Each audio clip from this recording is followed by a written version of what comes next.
Hi, welcome back to my channel. I said on a previous video that my husband had got it in his brain that he really wanted to build some diamond shaped planters.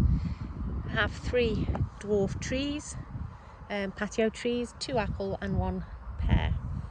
I've been and got the muck from the shed, so I'm going to cut holes in the membrane and put some muck in. Safe to say we've had a fair bit of rain today.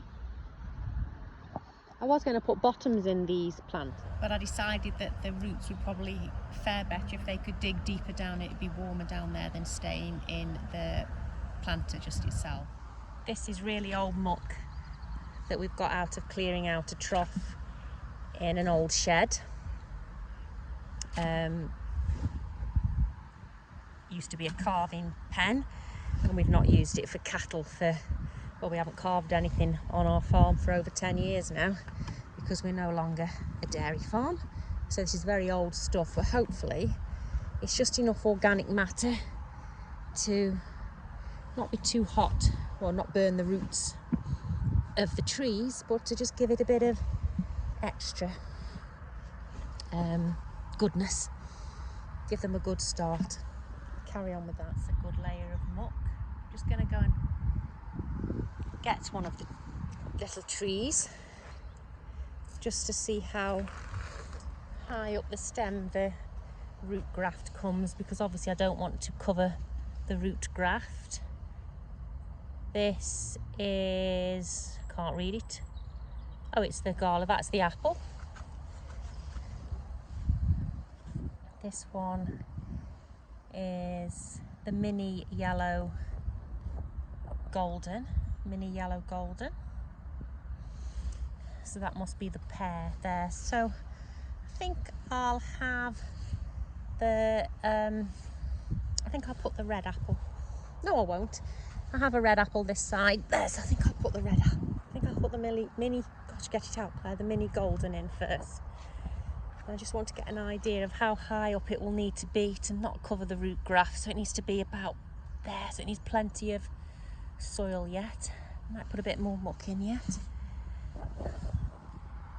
We have made these 50 centimetres squared, and to make sure that they retain their square when put together, you go opposite ends. This piece is on the outside here and on the inside here, as you can see, opposite way, and that maintains the diagonal squareness. Obviously we cut these 50 centimetres square. The square box itself is a bit wider because obviously you have to account for the fact that it's longer now. And you see opposite edges when they're put together, makes it stronger too. It's very important not to let the tree root into the ground above the graft point here, because if it does, the tree will take on its natural characteristics and not the dwarf rootstock that I want. So I need to make sure I keep the soil level low. That looks alright, doesn't it? 1 down, 2 to go. I'm not sure this is the weather at all to be planting things, but as you can see behind me, the pear and the first apple tree are in, and I'm just working on the last apple tree. Oh, it's horrible weather. Even the ducks on the pond have had enough. There we go. I think that completes the fruit section of the plot now. Once the raspberry canes and the other gooseberries arrive, the bare rootstock that I have ordered, I think we're pretty much covered with these dwarf trees, the fruit cage, and the semi-dwarfing trees and the fig. Filled the other bed in the polytunnel now. I currently have some spring onions. I have sown some red onions between these 2 rows here that I'll hopefully pull when they're smaller. More of a salad onion then. Radish there. That's French breakfast radish. Mixed mustards in the next 2 rows. I have some carrots that I'm hoping to overwinter in here. These are some little gems which I'm just giving a go to because the seed packet was damaged. I spilt a drink on it so it got wet. Again, I have some more radish here. This is mooly, a white winter radish. Some more raw growing there that obviously need thinning out.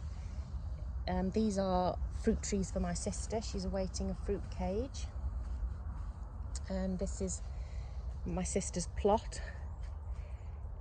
She's going to have a fruit cage at the bottom. I'm going to build her a kind of greenhouse shaped sort of mini polytunnel there. There's a mini hoop house, a low one from First Tunnels that I'm moving off of our garden to give to my sister at the bottom of the plot there. And she's going to have this bed here and maybe a square bed here, a bit raised for carrots. We've put the shed up now. I'm going to put a little thin, sort of like a mini wall, but made out of made as a planter to sort of divide the two, so she feels like she's got her own plot. Back to the polytunnel, that's where the rhubarb was. I've sown twice now some Thai basil and nothing's sort of coming up, but I mean, I don't know whether that's a weed in the compost or whether it's the Thai basil yet. There's another one there, so I'm not sure. Give it a while, give them a chance.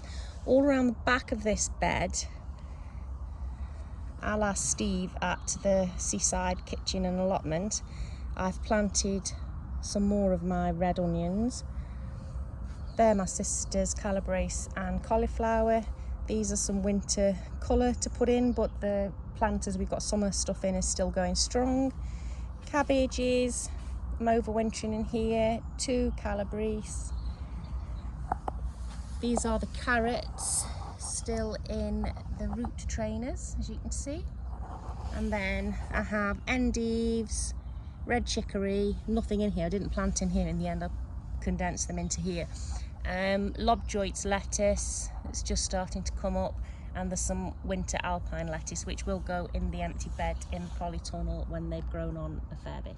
I am actually really pleased with the polytunnel layout. I think it's going to work well for us next year, and I'm looking forward to the abundance when I open the doors and look out over the plot. That's my red onions planted there. Sorry, pigeon distracted me. I've turned into a dog. Squirrel! I need help. Oh, it's having a drink out of the water trough. The water trough was quite buried under the hedge until I cut it back. So that was quite sweet to see Mr. Pigeon or Mrs. Pigeon having a drink. You won't be getting at my plants though, they'll be well netted. I've really been agonising over what to do with the paths, which is why I've not ordered anything yet. Part of me has been almost tempted to rip up the membrane and just keep grass paths, but we do have big lawns here that I already have to cut and trim and mow around all of the borders, and I just don't think I can face spending that much time here just tending to grass as well. I feel that it would just become a little bit overwhelming, and there's going to be enough to look after with the flower beds. So that's why we're trying to look at an alternative, but there's just pros and cons with everything, isn't there? I'm worried about how many weeds are going to grow in either gravel or wood chip.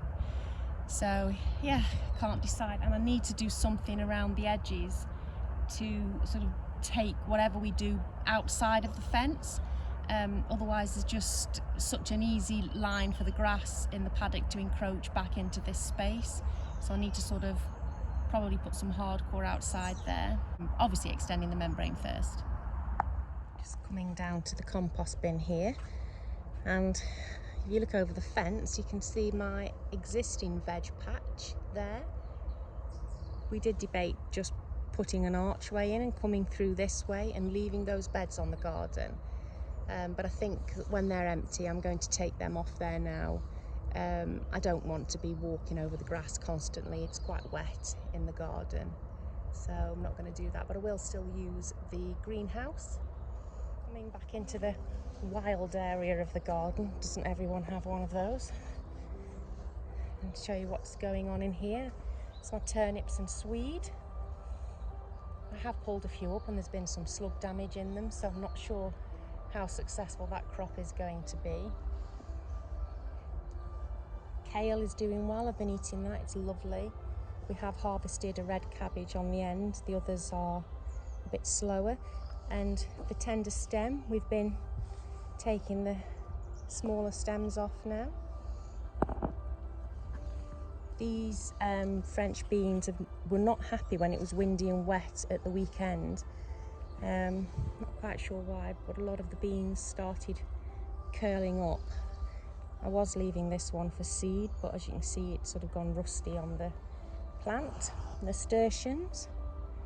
These are the carrots that I've been pulling up that I've had some good success with. They're chanterelle.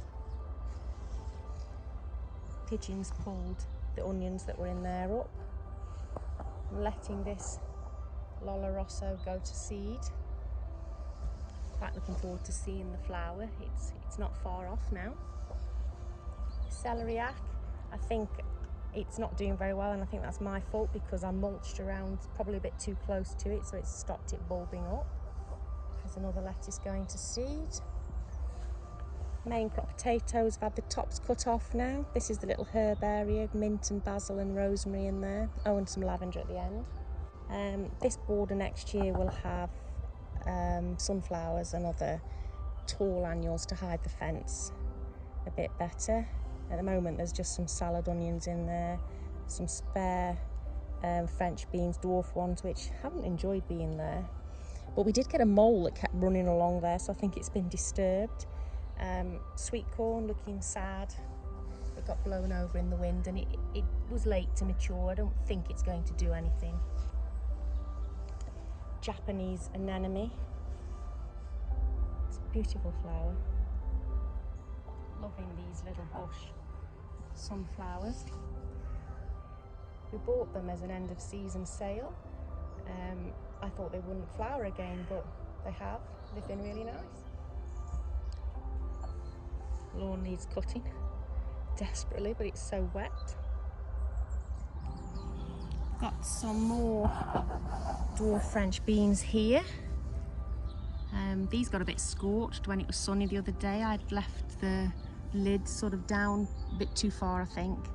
There's two heights that I can have it on, and it had been raining, so I put the lid down a bit and it suddenly, sun came out and they sort of got scorched. Now they're so tall. But these are giving us so many beans. We're having, it's beans every day. It's like, do you want beans with your dinner? No. How are you having your beans with your dinner? I'm gonna make a bean and greens soup this week. Peppers, chilies, jalapenos. These peppers, I can't decide if that's a sign of ripening, so I've left it to see what happens. I've had quite a few off of them though. These are the sweet peppers. I don't think these will do anything now. This one here again has got the marks on that I'm assuming is a ripening sign. I thought I was getting one yellow pepper and I was getting quite excited, but if I just take it off now, you can see it's been well and truly munched, so that is not a success at all. There's a couple of other tiny ones on there at the top. They're not going to do anything now really, are they? Now we're in October. As farmers, we often bemoan people that don't understand where the food comes from, in terms of meat really, obviously. Because I am now realising that I am completely guilty of not realising what things come from in terms of how big a plant is that grows the produce. Example being this purple sprouting broccoli behind me.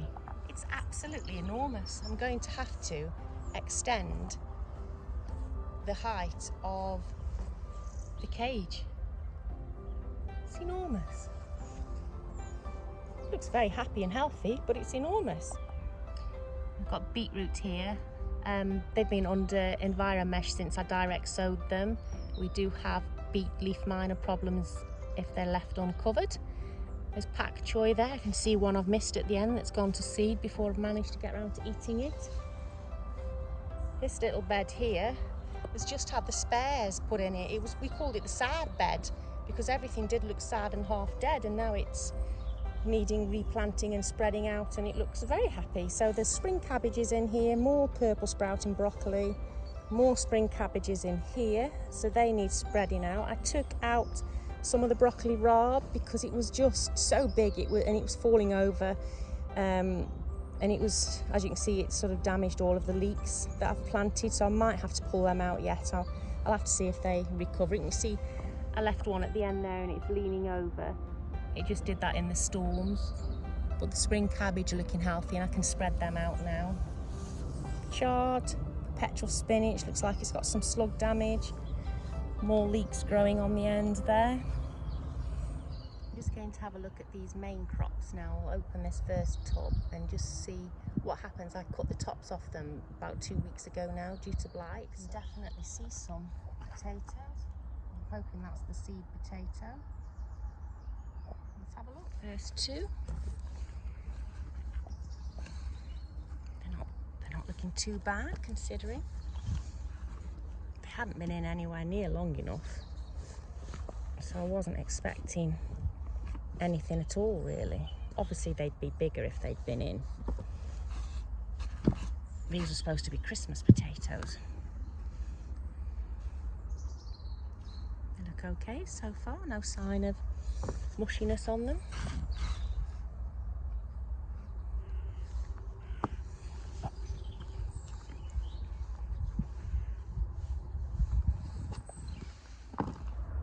I'm really pleased with that.